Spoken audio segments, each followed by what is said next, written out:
64मध्ये नेहरू गेले तेव्हाचा जनसंघ बघा, आणि 14मध्ये मोदी स्वतःच्या बहुमताने पंतप्रधान झाले. 50 वर्षाचा काळ आहे, पण आले कसे? मी गंमत म्हणून पुस्तक लिहिलं नव्हतं किंवा ती लेखमाला लिहिली नव्हती की मोदी स्वबळावर बहुमत आणू शकतील, हे मी अंदाज व्यक्त केला नव्हता, मला खात्री होती.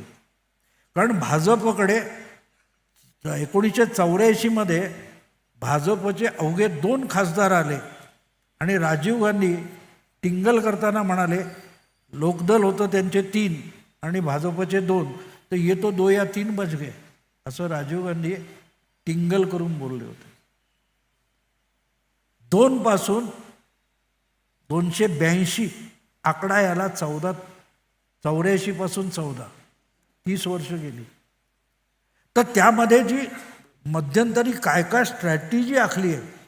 आज तुम्ही म्हणाल मोदी गडकरी बोलता, तुम्हाला माहिती आहे 84च्या त्या पराभवानंतर